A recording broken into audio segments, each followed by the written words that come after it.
La práctica analítica, sus límites.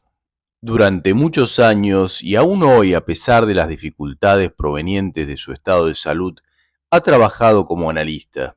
¿Cómo caracterizaría ese desempeño? En ese tratar de hacer consciente lo inconsciente, empecé como analista ortodoxo.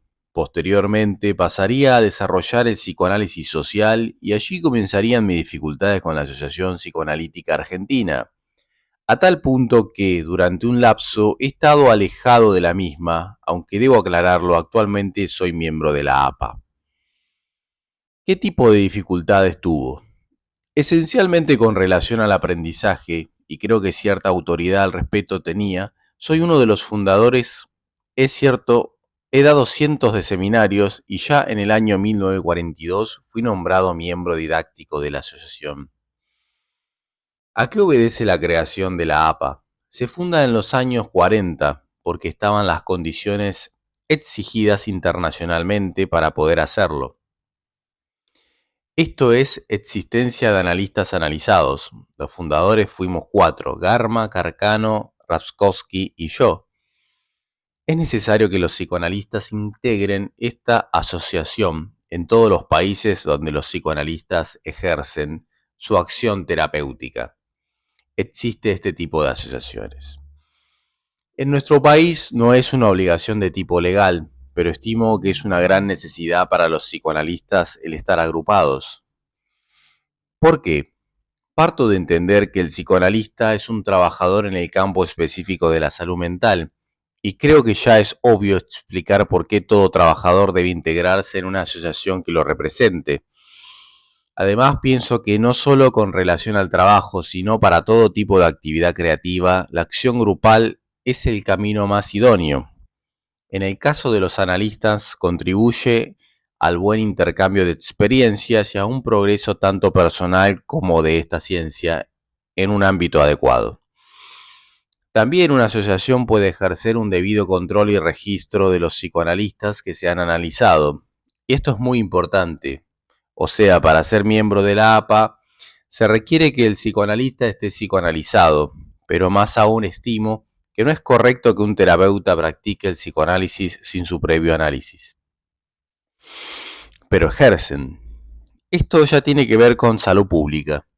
Pero insisto, creo que, por encima de las reglamentaciones vigentes sobre el caso, hay una obligación, una necesidad científica y ética.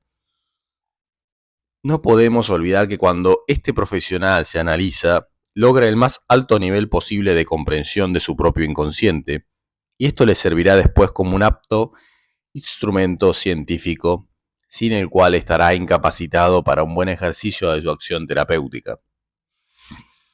Me ha dicho usted que se dedicó al psicoanálisis y a la psiquiatría, en la búsqueda de descifrar su propio misterio. Pero, en general, ¿qué móviles estima que determinan la elección de esa profesión? ¿Incide una atracción por la enfermedad? ¿A veces por la propia enfermedad? ¿Hay una búsqueda de la misma? No creo que en la mayoría haya una búsqueda de la propia enfermedad, tampoco una atracción consciente por la misma. En el caso de haberla, sí sé que hay muchos analistas que anhelan simplemente el beneficio económico que puede dejar el ejercicio de esta profesión. Muchos eligen ser analistas por una razón de lucro posible y de prestigio social, y estos generalmente suelen ser los más reacios al propio análisis. Sus impulsos responden a un fin menor, no actúan guiados por un sano proyecto de aventura intelectual o científica. Además, la incidencia de estos psicoanalistas en la sociedad es muy negativa, en la medida en que si no tienen un perfecto dominio de su interior pueden transmitir la propia enfermedad al paciente, cosa que, por desgracia, suele suceder.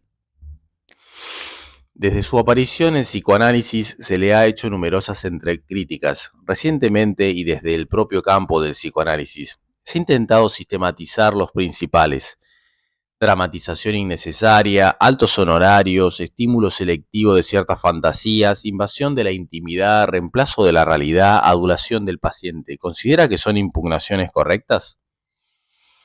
Este tipo de impugnaciones, por ser demasiado generales, suelen caer en la arbitrariedad, pero de todas maneras contienen algunos elementos veraces, aunque desconozco, insisto, si las mismas pueden ser aplicables a todos los psicoanalistas en cualquier país.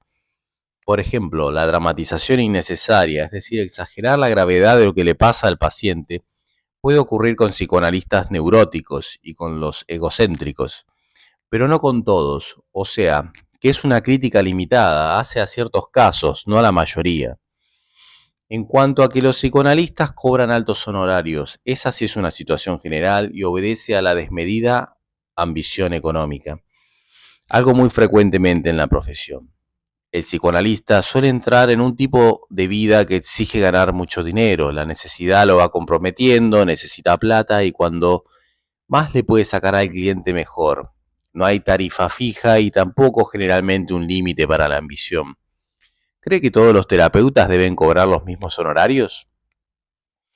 La mayoría de los psicoanalistas cobran honorarios desmedidos, pero también considero que los psicoanalistas de cierto prestigio por su seriedad científica y mayor edad no pueden cobrar igual que otro profesional que recién se inicia, aunque todos deberían estar dentro de límites razonables. ¿Hay alguna respuesta para las personas de menores recursos que necesiten del psicoanálisis? Está el psicoanálisis en grupo que mejora en cierta medida esta situación, pero aunque así no se amplía demasiado el círculo de los que pueden tener acceso a esta atención. O sea, hay que tenerlo claro, el psicoanálisis, al menos hasta ahora y en nuestra sociedad, está destinado exclusivamente a las clases sociales de mayores recursos, aquellos que lo pueden pagar.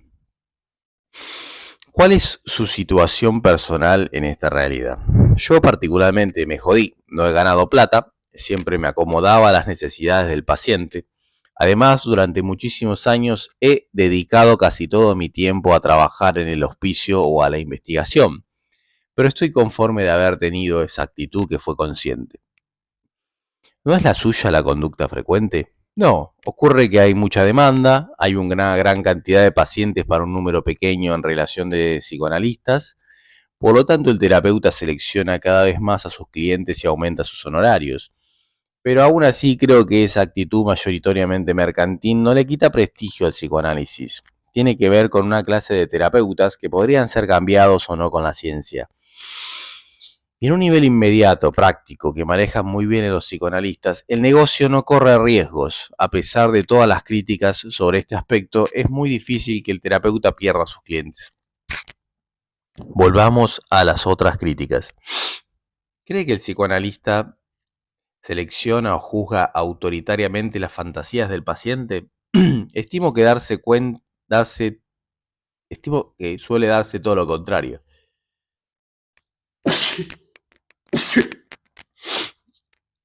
Que es, por supuesto, lo correcto. El psicoanalista debe aceptar lo que el paciente propone. Debe seguir el camino, la ruta por donde éste se propone marchar. Uno no tiene que ser un reformador, sino un copensador, es decir, alguien que piensa junto con el otro. El psicoanálisis debe ser espontáneo, imaginativo, no atado a pautas rígidas. Lo innegable es la invasión de la intimidad por parte del psicoanalista. Sí, pero es necesario y no forzosamente perjudicial para el paciente. Y esto es común a todo médico de cualquier especialidad. No hay otra forma posible de actuar que franqueando ciertas zonas de la intimidad del otro, algo que es también aplicable a otras profesiones, a la investigación científica y aún al arte. Siempre hay que entrar en un sujeto, en un objeto, en la realidad sobre la que se pretende actuar, reflexionar o modificar. Pero se debe respetar la identidad del otro, algo que no es común por parte de los psiquiatras y los psicoanalistas. Es cierto, la actitud del terapeuta en todos los casos debería ser de rellenar y nunca sacar o quebrar la identidad del paciente. Es decir, colocar dentro de este mecanismo operativo y con ello lograr una adaptación activa a la realidad. Es un proceso eminentemente dialéctico. Se parte de respetar la identidad y se trata de corregir aquello que impide un verdadero aprendizaje, fomentando los mecanismos de creación para que así se modifique el sujeto y éste pueda modificar el mundo que lo rodea. Este proceso siempre es doble dinámico dialéctico. El psicoanalista no cambia la realidad del paciente cuando la realidad del paciente es muy desviada. El psicoanalista procura configurar una nueva situación no estereotipada, libre, siempre en completo movimiento con forma de espiral. ¿Es frecuente la adulación del enfermo? Es necesaria. Es difícil precisar si ocurre en forma frecuente. En todo caso, el psicoanalista debe hacerse cargo de esa adulación del paciente, un hecho de naturaleza negativa. La adulación siempre es un error terapéutico, pero debe distinguirse la adulación del elogio. La adulación es mentira, el elogio puede ser o no real, y puede ser necesario. El psicoanalista debe analizar los contenidos de ese elogio para medir sus grados. De todas las críticas difundidas sobre el psicoanálisis, ¿cuál cree que es la más fundada? Pienso que las críticas están dirigidas más a los psicoanalistas que al psicoanálisis. Y de todas, la mayor, la más extendida y también la más contenidas, la de contenidos más ciertos es la que se realiza con el dinero. Soy testigo de que el psicoanálisis es un oficio caro, pero debería haber un precio equilibrado entre la posibilidad del paciente y la necesidad del psicoanalista. Nos referimos por supuesto, a nuestra actual sociedad. Existe la necesidad del psicoanalista, pero no abusa generalmente de la necesidad que tiene el paciente de sus servicios. Sí, por eso digo que es la crítica más fundada. Conozco muchos casos, demasiados, en que el psicoanálisis es tomado no como un trabajo, sino como una simple ganancia. Y esto sucede no solo con los psicoanalistas no psicoanalizados, sino también con los otros. Porque si el que psicoanalizó al otro profesional padecía de avidez por el dinero, es muy posible que se lo transmita y que se multiplique en el que la recibe. Es una situación que existe, es grave y es muy difícil remediar. ¿Es elemental que un psicoanalista establezca diferencias en lo que cobra a sus pacientes? No puede ser un trato económico igual con un trabajador que con un industrial o comerciante. Hay que buscar siempre el equilibrio, insisto, entre lo que gana el paciente y su posibilidad de pago con el tiempo y la dedicación que le otorga el terapeuta, y con las necesidades normales de este. Por eso, lo conveniente es fijar los honorarios una vez empezado el proceso. ¿Por qué? Porque lo justo debe establecerse a partir de un plano de sinceridad mutua. Iniciado el tratamiento, del sujeto comienza a hablar con veracidad de su fortuna personal, de su patrimonio, y puede llegar entonces a ser también correcto en lo que ofrece pagar. El paciente al principio trata de negar la verdad de lo que tiene. Su realidad económica, su fantasía suele ser no pagar, defraudar al psicoanalista. Frente a esto, el deseo del psicoanalista es enriquecerse lo más pronto posible. Hay incluso psicoanalistas que pueden cobrar sus honorarios en dólares. Por eso, reitero, se deben equilibrar las situaciones. El psicoanalista tiene que moderar sus ambiciones y el paciente explicar su real situación. Y ello es más fácil que ocurra ya iniciado el tratamiento. Personalmente, establezco un periodo de prueba. No fijo los honorarios hasta que el paciente se haya sincerado. Y entonces trato siempre de que sea él quien determine lo que va a pagar por su análisis. Esa es mi norma. Con frecuencia se suele decir que soy un maestro del psicoanálisis en Argentina, pero por desgracia tengo muy pocos alumnos que me hayan seguido en esa conducta. Tal vez porque se sabe que no poseo la menor fortuna.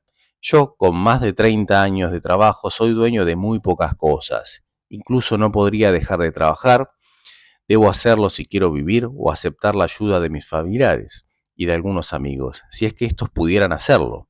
En este aspecto soy como mi padre. Nunca pude economizar nada. Siempre he estado lejos de cualquier éxito de fortuna.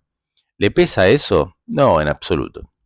El año pasado usted cayó gravemente enfermo y sé, porque lo he visitado, que estuvo internado en un hospital y no en un lugar privado. ¿Se relaciona ello con su economía? No solo por eso, soy médico y estoy acostumbrado a los hospitales. Además, también sabe lo bien que me trataron. No creo que hubiera tenido mejor asistencia en otro sitio. También sé que vive muy frugalmente. No podría hacerlo de otra manera, aunque quisiera. No solo por mi estado de salud, sino porque no tengo otras entradas que no provengan de mis pacientes, que aún hoy, y con todas mis dificultades, sigo atendiendo, y de lo que gano como director de la Escuela de Psicología Social. Esos ingresos en su totalidad apenas cubren mis necesidades mínimas, más en la actualidad con esta feroz crisis económica. Mi único lujo es poder comprarme algún libro de vez en cuando. Un creador compensa sus dificultades económicas con otro tipo de satisfacciones. Suele ser así, y la contrapartida es que el ambicioso de bienes y dinero está impedido de llegar al menor descubrimiento, a ninguna legítima creación y, por supuesto, al placer que se logra a través de ella. Se rechazan total mutuamente la ambición por el dinero y la tarea creativa, y esto se da no solo en relación con el psicoanálisis, por supuesto, o alguien, por dar ejemplos, puede imaginar a Artaud o a Robert Arlt escribiendo por la ambición de hacerse ricos. Hay otro ámbito de la crítica al psicoanálisis, diríamos mejor a lo que se entiende por psicoanálisis ortodoxo. En el mismo se ubican incluso científicos que han sido discípulos en alguna época de Freud, de Jung y de Adler. ¿Qué opinan de ellos? Un análisis a fondo de este tema escaparía al sentido lo que le estamos dando a nuestras conversaciones. Jung hizo una profunda desviación mística y por lo tanto incorrecta. Valoriza sus aportes a la psicología analítica y en especial su concepción del inconsciente colectivo.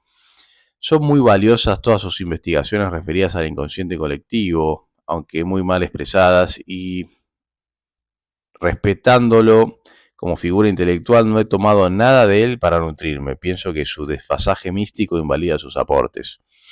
En cuanto a Adler, y como un primer juicio diría que hay una excesiva deformación por parte de su teoría psicoanalítica, sin negar por ello sus aspectos positivos, especialmente desde un punto de vista social. Entre los psicoanalistas no ortodoxos, posiblemente una de las figuras más interesantes es Reich. Su caso es muy particular. Un hombre extraordinariamente inteligente de una visión social acertada, pero que utilizó mal su visión.